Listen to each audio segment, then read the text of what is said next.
Pay me, pay me, pay me my silver now. Pay me or go to jail. Pay me my silver now. Bix Weir, roadtoruta.com. It is Friday, December 6th, 2024, the year of our Lord. Silver. There's some stuff going on that I want to show you guys. I've been talking on the private road about it. It's becoming more and more clear. The end game is upon us for 170 to 180 years of silver price suppression. What does that mean for price? Who the hell knows, truthfully. You won't see it on the COMEX. The COMEX is a futures and options platform controlled by a handful of banks and overseen by regulators who collude with the banks. We've proven it 1,000 times, and we've shown the world how, why, and what's going on there. So I hope you're positioned in physical silver in your own possession. We are at that time. You can't have anything held by anybody else, or it will be gone. It will be gone. Especially when the banks go. If the banks go, when the banks go. All you XRP people are so happy right now that XRP is quadrupled. The banks go, XRP goes. So just keep that in mind when your exit point is. And there's other things. Obviously, they're in violation of regimental patent, but I'll get to that in a second. Let's back to silver. We're at $31.18. What is happening as far as the physical market? We can tell by the moving averages. Ted Butler researched this for 50 years, was amazing at it. We missed Ted, but we've learned a lot.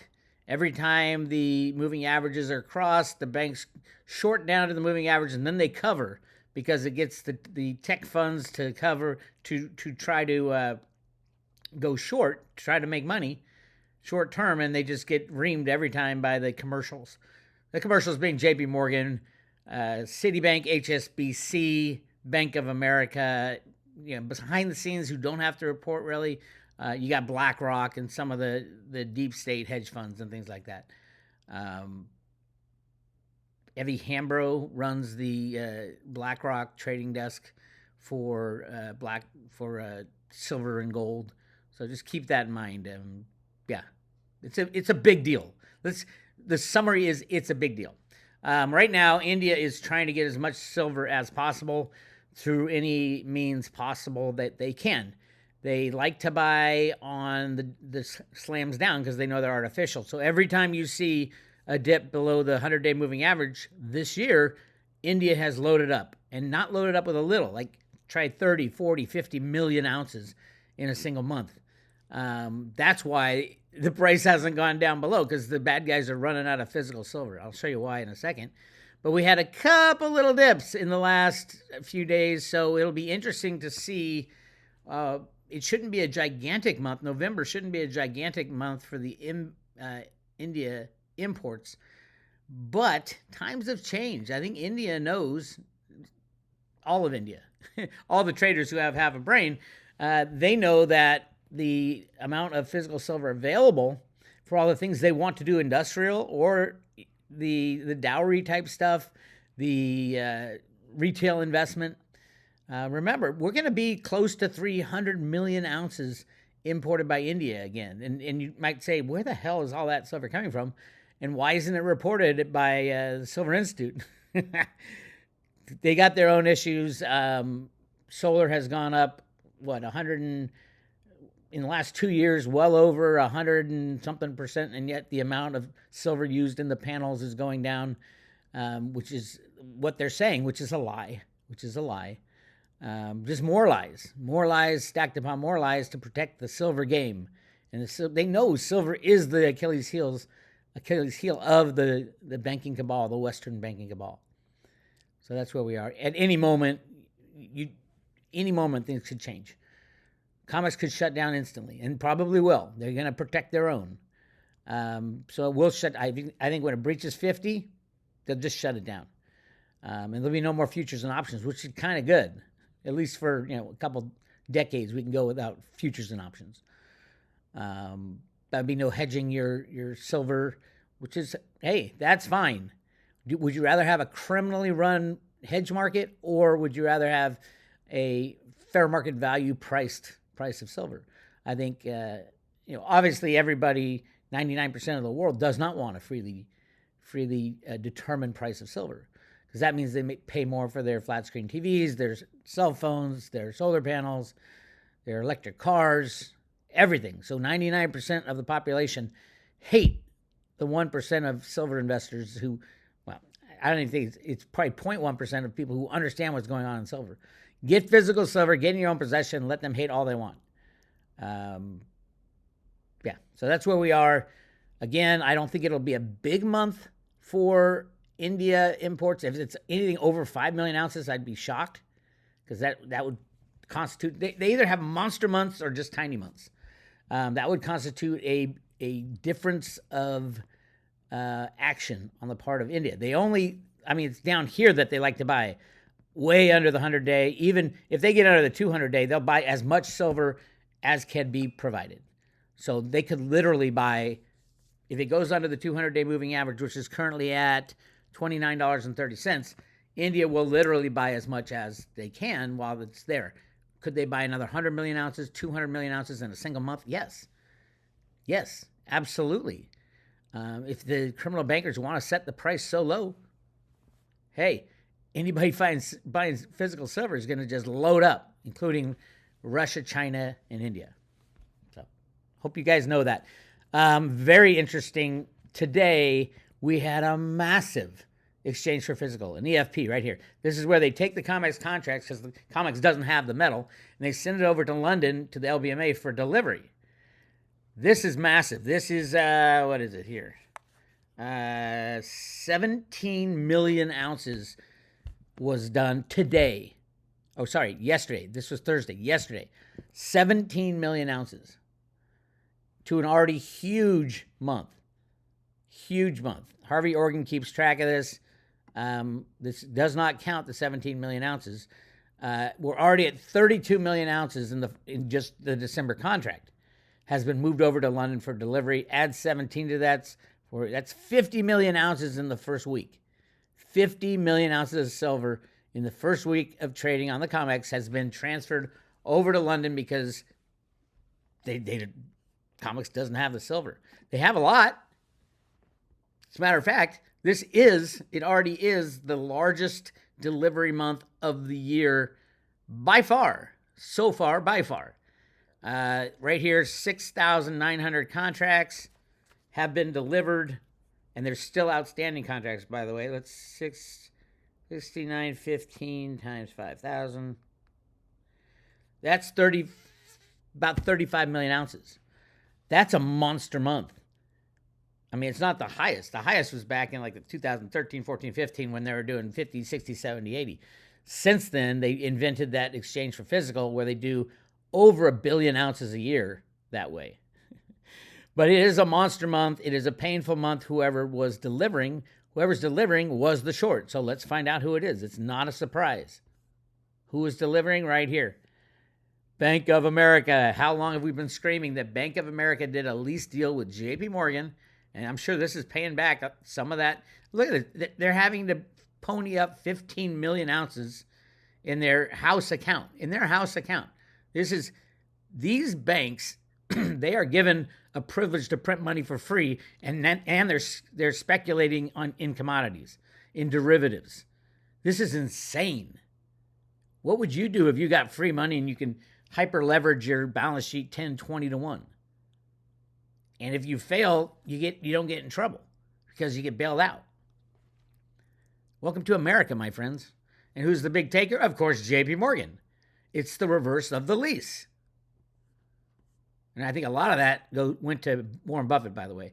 But who else was involved in the lease right here? Wells Fargo Securities took 5.5 million ounces. And then you have HSBC right here.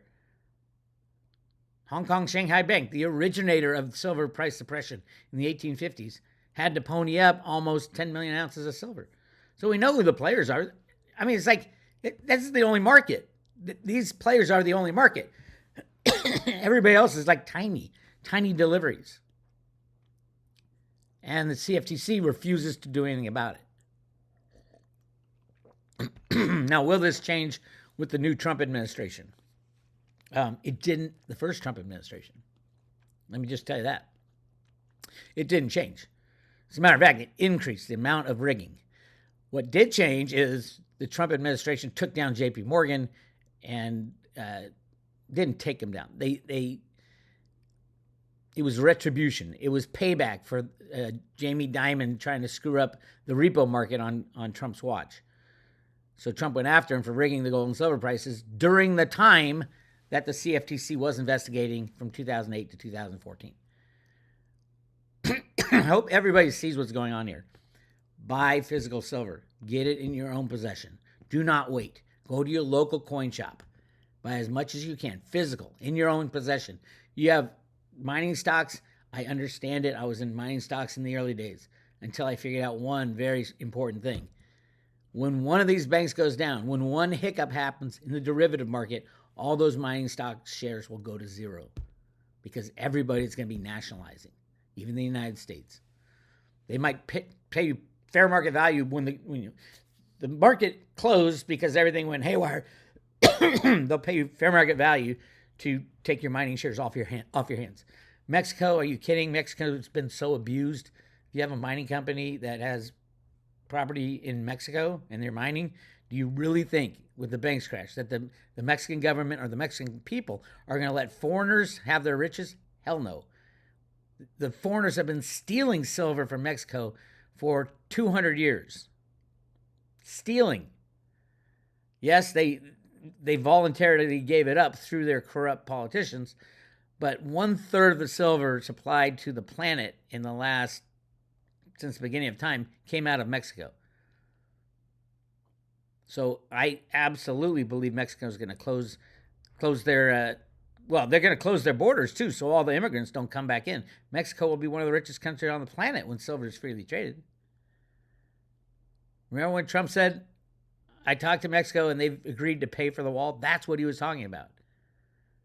The wall was not necessarily for Mexicans to run into the United States. It's the other way around.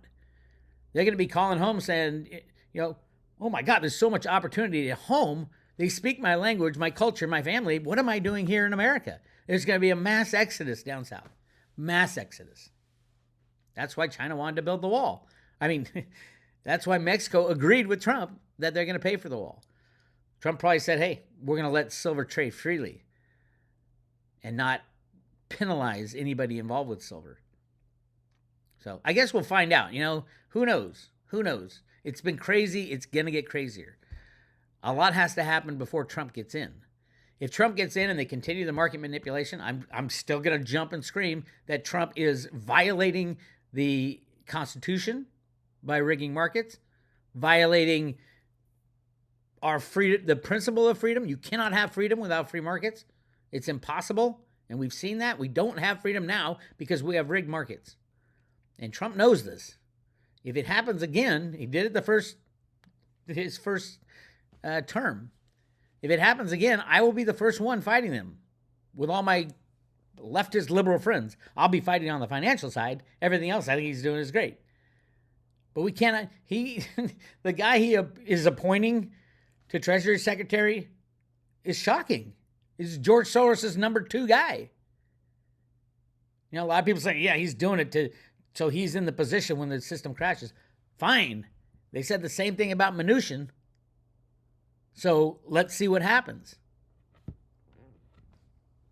I don't think he'll get that far. I don't think we can get much farther down the line without China pulling the plug or the United States pulling the plug on the global monetary system. It's time for a change. Everybody knows it. It's going to be painful. I get that. That's why it hasn't changed. If you're wondering how do we get in this mess, it's because people were too afraid to press the red button to change everything. And I think it's in the best interest of the United States now to do that, as the rest of the world runs to India, China, and the BRICS. Ask Andy Schectman. He's been talking about this for a very long time. By the way, if you don't have a local silver guy, contact Andy Schectman. info@milesfranklin.com. They'll take care of you. Say you're from Road to Ruta, and Bix said you guys would take care of it. And they'll take care of you. They'll take great care of you. Really good people. All right. The big news, Bitcoin, $100,000 party.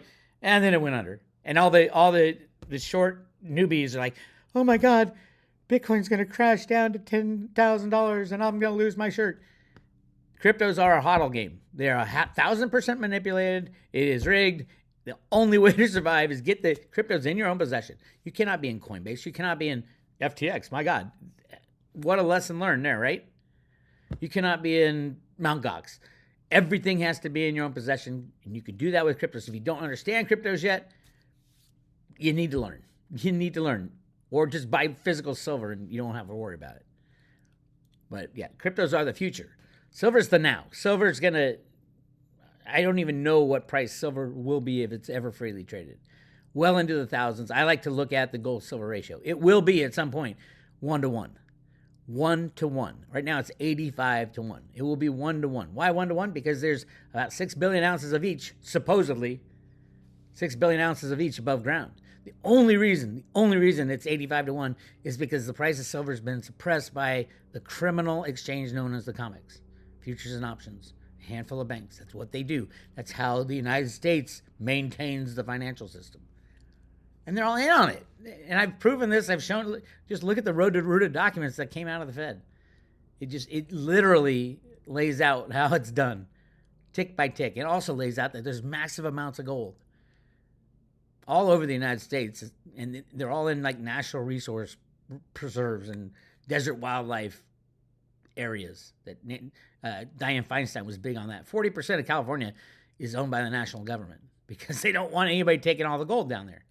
And the Grand Canyon, obviously, I've proven it every which way. The amount of gold, placer gold, in the sand going up and down the Colorado River, billions and billions of ounces, but that's not the big one. The big one is the mother lode. Where did all that placer gold come from? It came from a mother lode. And where's that mother lode? I think the United States has found it. Watch the movie McKenna's Gold, and you'll get an idea of what was going on. McKenna's Gold was produced by a guy out of the CIA. So that tells you something, but go check that out. If you don't know what I'm talking about, go to roadtour.com and check it out. Behind the scenes look. Anyway, cryptos are booming, which is great, and they'll go down again, and then they'll go up again, and they'll go down again, and then they'll go up again. A lot of market manipulation, a lot of insanity. If you're in the right place, you can do well. Just think if you had bought Bitcoin at the time you first heard about it, just said, I don't care, I'm just going to put 10 grand into Bitcoin or $1,000 into Bitcoin. I was probably down around, $10,000 or $5,000. I don't know how long you've been watching things. That's about when it hit the news. Or it hit the news at $1,000. I remember it dropped from $1,000 down to like $200. I sold all my Bitcoin. I'm like, what the hell? I look back at that. I'm like, oh my God, I would have been rich. But hey, you live and learn. You gotta learn. Diamond hands and all that stuff. Just hodl, hold on for dear life. But if you haven't gotten in, you think the price is too high. Well, I was just screaming when Bitcoin was down under $20,000. You're gonna be, instead of saying, "Oh, I told you so, I told you so, I told you so," but you should have bought some. And you have to go through the pain to be knowledgeable about what the future is going to be. And right now, obviously, I talk a lot about Theta. Theta is the future of the internet. If you like the internet, you better get some Theta. Amazing invention. Originally, it was just for content delivery networks, for video. And then it morphed. They said, well, if we can expand broadband by implementing this procedure, an edge node, and everybody sharing broadband, why can't we do it with other parts of the computer? Why can't we share a hard drive and put it all together for decentralized cloud services? So they got with Amazon and Google and Microsoft, and they did it. And then if you do that, why can't you put all the processing power together for AI? And so they did it. It's completely different than what it was. And when people tell me, oh, Theta is just a new YouTube, completely clueless. If you hear that, say you have no idea what Theta is. First of all, the Theta channel, the video channel, is just a test net for Theta. And that's like old news anyway. The new news is that the whole world's going to be sharing the excess capacity on their computers and devices. Imagine your TV sharing broadband, sharing the hard drive, and sharing computational speed with every other TV on the planet from Samsung, which is a partner of Theta. 17 patents I think they have now. They ain't going anywhere. And the big guys they're not trying to beat Theta. They're trying to join Theta. I think a big move is coming up for T-Fuel, though. T-Fuel, right now it's at 33.5 to 1. I think T-Fuel is going to be very, very close to 10 to 1. Maybe even 6 to 1. 6 to 1 is the supply ratio right now. And right now it's 35-1. Very similar to the gold and silver situation. But what will be the antagonist? What will get T-Fuel running past what Theta gains are doing? I think when that booster node has only been doing about 60 to 65% of what it could do. So people are making 7-8% on their staking in that area. If it goes to 70, 80, 90%, it keeps going up. As it gets to 70, 80, 90%, we're going to be talking about 25% returns on your T-Fuel by running a booster node. And then everybody's going to say, holy shit. Theta, if you stake Theta, you get like 1 or 2%. At that type of staking for T-Fuel, I think everybody's going to be selling their Theta, not all their Theta, because there's other advantages to having Theta, and getting as many T-Fuel booster nodes as they can, making that kind of return on the underlying crypto. Anyway, that's my prediction over the next year. So I do think as the usage of Theta and the edge node, the elite edge nodes and the booster nodes keeps growing, and it is growing. As it keeps growing, I think you will see people say, holy shit, why am I staking Theta when I can get 10 times the return by staking Theta Fuel? And then it gets to everybody gets it downloaded on their iPhone. If China invades Taiwan, you've got a world without new hardware, so everybody will be saying, what do we do? What do we do? Oh, why not have everybody download the Theta Edge node, 7 billion people sharing their excess capacity? I know.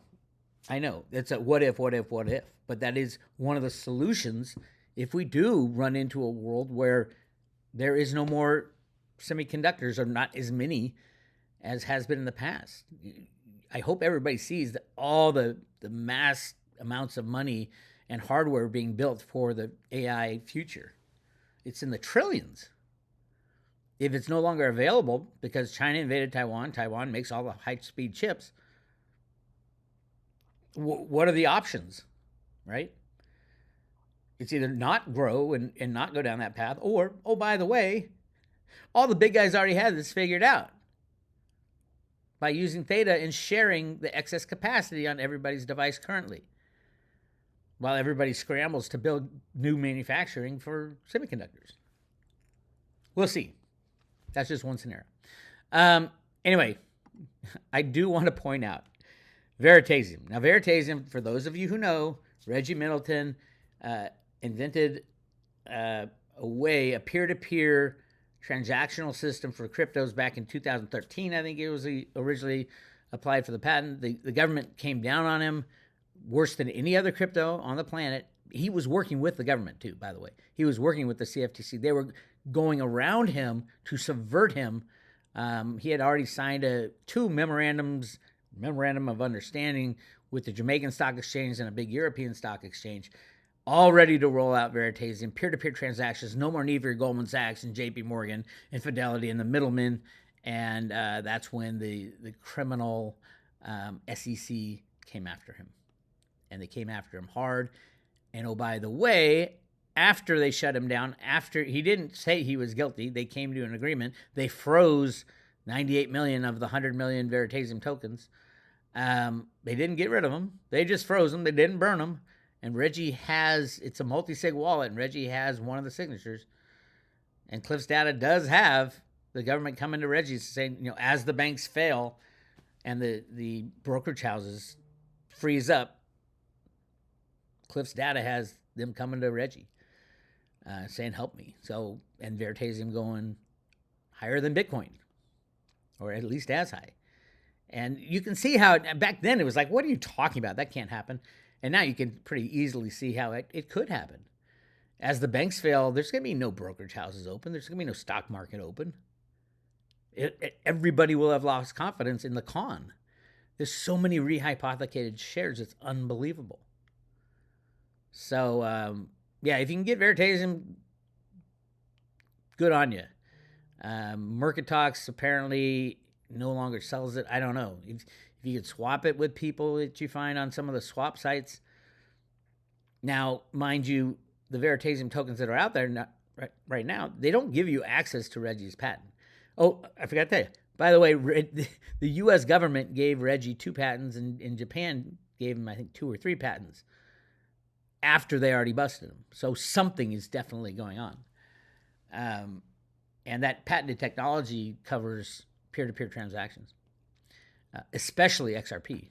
I mean, literally, if you read the Reggie Middleton patent, it is literally explaining what XRP does. So all you XRP people, so let's look at Reggie Middleton. Veritaseum is number 9,034 9,034 on the list of, as far as market cap on the list of cryptos, 9,034.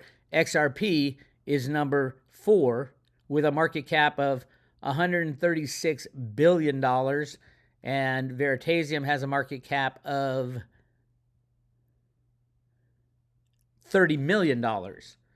And yet, Reggie Middleton has the patent on what XRP is selling. I'm just saying, do that math in your head. And if you can find some Veritaseum, good on you. Anyway, that's what I got for you today. Everything's going to happen. And how it all shakes out, nobody knows. We'll find out, right? We'll find out. Jenny knows a lot. I'm talking to Jenny Moonstone today, and we're going to go over some of these the long-time investments of the Road to Ruta and see how they're going to do in the future. Haven't talked to Jenny in a while. It's going to be good to catch up, see what she sees as the transition going out of the deep state into something different, and what she sees as something different. Crashing of the banks, potentially. How's that going to work? We're going to talk about all that stuff today. So if you're on the private road to Road to Ruta, go check that out. To join the private road, go to roadtoruta.com. Click on subscribe today.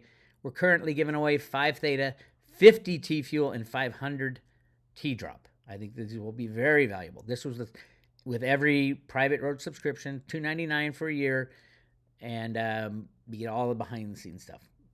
For private road members, later today, I'll be posting the Jenny discussion, and today or tomorrow, I'm going to post the new Commitment of Traders report discussion about what's going on with the criminal banking cabal and that angle of it. All right. Anyway, go to roadtoruta.com, click subscribe today. This is Bix Weir.